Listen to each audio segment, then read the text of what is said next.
చీనాడి గారు మాట్లాడుతారు.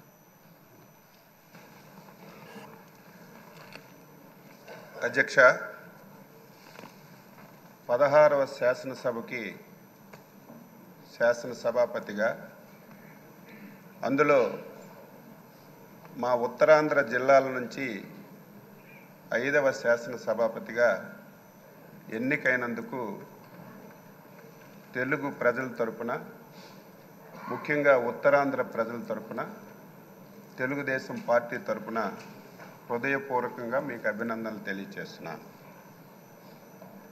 స్వాతంత్రం వచ్చిన తర్వాత 37 సంవత్సరాలు కొన్ని వర్గాలకే పరిపాలన పరిమితమైనటువంటి సందర్భంలో 1982వ సంవత్సరంలో విశ్వవిఖ్యాత నట సార్వభౌములు నందమూరి తారక రామారావు గారు తెలుగుదేశం పార్టీ స్థాపించారు.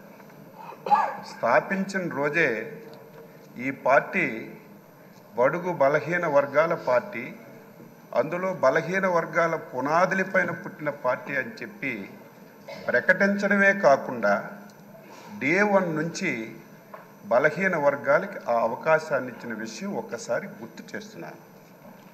అందులో భాగంగానే బలహీన వర్గాలకు చెందినటువంటి అయ్యన్న పాత్రుడు గారు అతి చిన్న వయసులోనే శాసనసభకి అవకాశం ఇచ్చినటువంటి నాయకుడు ఎన్టీ రామారావు గారు తెలుగుదేశం పార్టీ అని చెప్పి బలహీన వర్గాల వ్యక్తిగా గర్వంగా చెప్పదలుచుకున్నారు.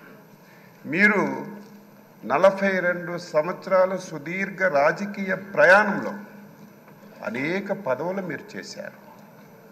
కానీ ఒక్కరోజు కూడా ఆ రోజు ఎన్టీ రామారావు గారి మాట కానీ, ఈరోజు చంద్రబాబు నాయుడు గారి మాట కానీ జవదాటకుండా పార్టీ ఏ ఆదేశాలు ఇచ్చినా, పార్టీ ఏ అవకాశం ఇచ్చినా దానిని సద్వినియోగం చేసుకొని మీరు పాలన అందించారు తప్ప ఇంకొకటి లేదు అని చెప్పి మీకు తెలియజేస్తున్నాను. 7 సార్లు ఎమ్మెల్యేగా గెలిచారు, 4 సార్లు మంత్రిగా చేశారు. అందులో ఇంకొక విషయాన్ని శాసనసభకు చెప్పాలి. పార్టీ ఆదేశం ప్రతి ఒక్కరికి శిరస వహించాలనేది నా అభిప్రాయం. 1996లో నాకు బాగా గుర్తు, అప్పుడే నేను ఇంకా ఎమ్మెల్యే కాలేదు.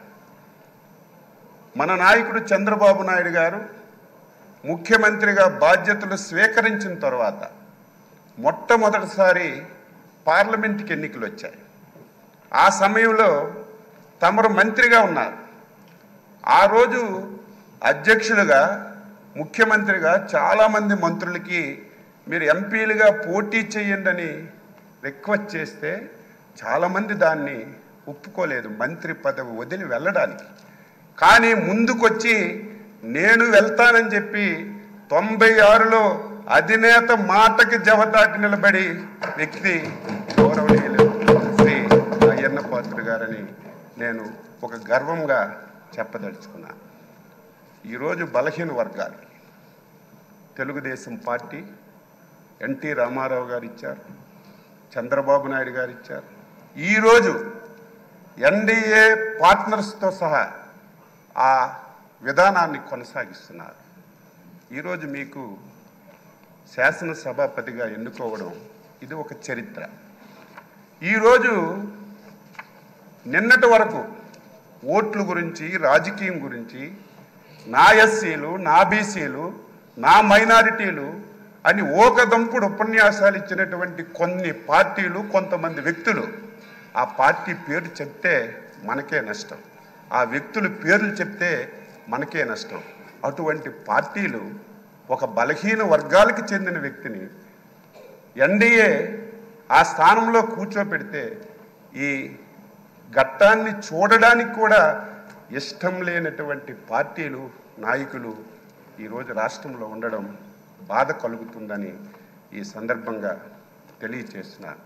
మీరు చాలా పోర్ట్ఫోలియోలు చేశారు. ఏ పోర్ట్ఫోలియో చేసినా ఆ పోర్ట్ఫోలియోనే వన్ని తీసుకొచ్చారు. ఆ పోర్ట్ఫోలియోల ద్వారా ఈ రాష్ట్రానికి ఎనలేనటువంటి మేలు చేశారు. గత శాసనసభ ఇప్పుడే మా అధ్యక్షులు వారు పవన్ కళ్యాణ్ గారు, లోకేష్ బాబు గారు అందరూ చెప్పారు, ఆంధ్రప్రదేశ్ చరిత్రలో 2019-24 శాసనసభ ఒక దుర్మార్గమైనటువంటి సభ. ఆ సభలో నేను కూడా సభ్యుడిగా ఉన్నాను. 23 మంది ఎమ్మెల్యేలు మాట్లాడడానికి అవకాశం లేదు, మా వైపు చూడలేదు. చూడకపోయినా మా స్థానాల్లో మేము గౌరవంగా కూర్చున్నా సరే మొత్తం మా దగ్గరికి వచ్చి తల్లిదండ్రుల్ని, కుటుంబాలని, పర్సనాలిటీని, వ్యక్తులని బండబూతులు తిట్టి ఈ సభలోకి ఎందుకు వచ్చాం? రాని వాళ్ళే అదృష్టవంతులని బాధపడినటువంటి రోజులు, చెవుట్లో కాటన్ పెట్టుకొని వినలేనటువంటి రోజులు గత శాసనసభలో మేము ప్రత్యక్షంగా చూసాం అధ్యక్ష. ఈరోజు తెలంగాణ ఉద్యమం అద్భుతంగా జరిగింది, కానీ ఎప్పుడు శాసనసభ్యుల మీద భౌతిక దాడులు ఎప్పుడూ జరగలేదు. కానీ గత శాసనసభలో ఒక దళిత శాసనసభ్యుడైనటువంటి ప్రస్తుత మా మంత్రి గారైనటువంటి బాల వీరాంజనేయ స్వామిని సభాపతి స్థానం దగ్గరికి వచ్చి ఆయన పైన భౌతికంగా దాడి చేస్తే ఎంత ఆవేదన చెందాం, ఎంత బాధ చెందాం. ఆంధ్రప్రదేశ్ ఈ రాష్ట్రానికి, దేశానికి ఒక రోల్ మోడల్. ఇటువంటి ఆంధ్రప్రదేశ్ శాసనసభలో ఇటువంటి సంఘటనలు జరగడం, అది మా కళ్ళతో మేము చూడడం చాలా బాధ, ఆవేదన కలిగింది. ఏది ఏమైనా ఒక అనుభవజ్ఞైనటువంటి వ్యక్తి. ఈ రోజు వరకు మీ అవతారం ఒకటి, ఈ రోజు నుంచి మీ అవతారం మార్చాలి. ఎందుకంటే రాజకీయాలు చేసేటప్పుడు పదునైన మాటలు మాట్లాడాలి. ప్రతి ఒక్కడు విమర్శించేటప్పుడు వారికి సమాధానం చెప్పాలి. కానీ ఈ రోజు నుంచి మీరు శాసనసభాపతి. నా కోరిక, నా ఆశయం బలహీన వర్గాల తరపున మీకు కోరుతున్నాను. ఈ సభ 2024-29 శాసనసభ మా బలహీన వర్గాలకు చెందినటువంటి చింతకాయల అయ్యన్న పాత్ర గారి నాయకత్వంలో ఒక దేశానికి ఒక రోల్ మోడల్గా ఈ సభ ఉండాలి. ఇది ప్రతి ఒక్కరూ చెప్పుకునే విధంగా మనందరం కూడా ప్రవర్తించాలి. దాదాపుగా 78 మంది, నాకు సరిగా ఇంక తెలియదు, మొదటిసారి శాసనసభ్యులుగా 88 మంది. కొంతమంది ఒకసారి 2 సార్లు అయ్యారు. నేను కూడా 6 సార్లు శాసనసభగా ఎన్నికయ్యే అవకాశం మా నాయకులు శ్రీ నారా చంద్రబాబు నాయుడు గారు ఇచ్చారు. ఆయన ఎప్పుడైతే ముఖ్యమంత్రిగా బాధ్యతలు స్వీకరించారో అప్పుడే నేను ఎమ్మెల్యే అయ్యాను. నేను కూడా సభ్యులందరికీ కోరుతున్నాను, ఎవరమైనా సరే కొంతమంది వ్యక్తుల పేర్లు ఈ శాసనసభలో వినడానికి వీలు లేదు. పార్టీల పేర్లు ఎక్కర్లేదు. ఎవరు ఏది చెప్పినా స్వచ్ఛంగా మనం సమాధానం ఇద్దాం. రాష్ట్ర ప్రయోజనాల గురించి పనిచేద్దాం. ఈ పార్టీ మీద ఒక అచంచలమైన విశ్వాసంతో, ఎన్డీఏ మీద ఒక అచంచలమైనటువంటి ఒక నమ్మకంతో ఒక మ్యాండేట్ ఇచ్చారు. దీన్ని మనందరం కలిసి మంచిమైనటువంటి చర్చలు జరిపి మంచిగా ఈ సభను తీసుకెళ్దామని ఒక్కసారి తెలియజేస్తూ, మరొకసారి హృదయపూర్వకంగా మీకు అభినందనలు తెలియజేస్తూ ఈ అవకాశం ఇచ్చినందుకు మీకు ధన్యవాదాలు.